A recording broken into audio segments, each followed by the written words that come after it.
Matthew chapter 9. And he entered into a ship, and passed over, and came into his own city. And behold, they brought to him a man sick of the palsy, lying on a bed. And Jesus, seeing their faith, said unto the sick of the palsy, Son, be of good cheer, thy sins be forgiven thee.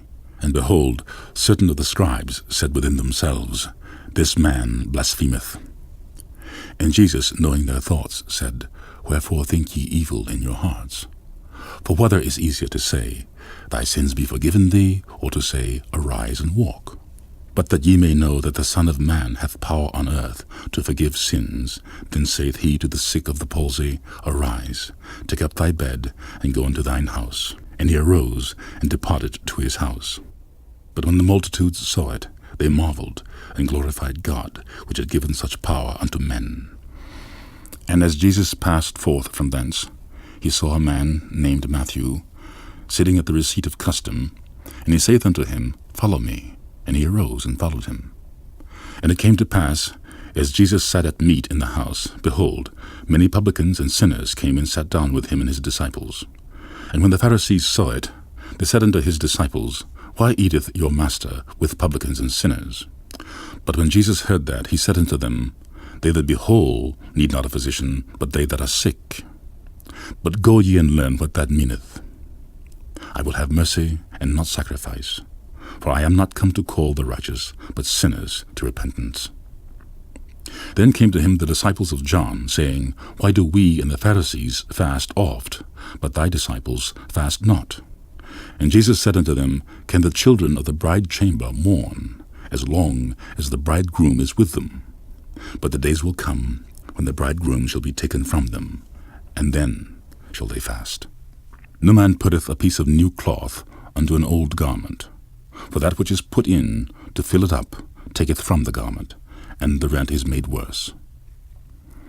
Neither do men put new wine into old bottles, else the bottles break, and the wine runneth out, and the bottles perish. But they put new wine into new bottles, and both are preserved.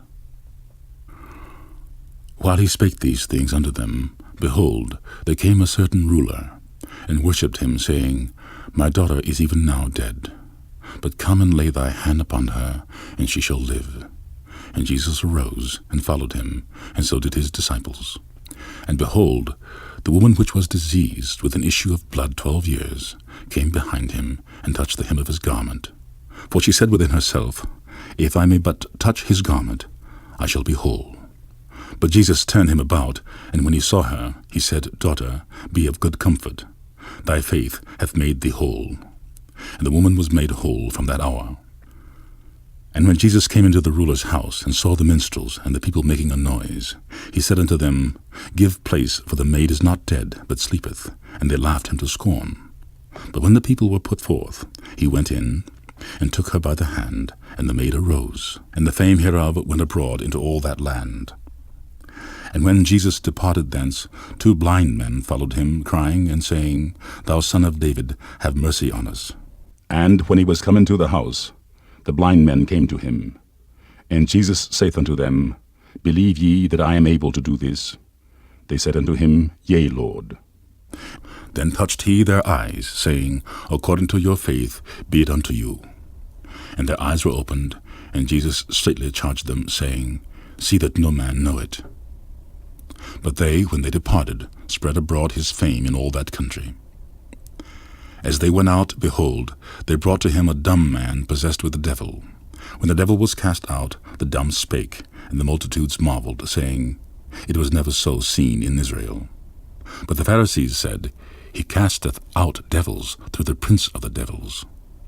And Jesus went about all the cities and villages, teaching in their synagogues, and preaching the gospel of the kingdom, and healing every sickness and every disease among the people.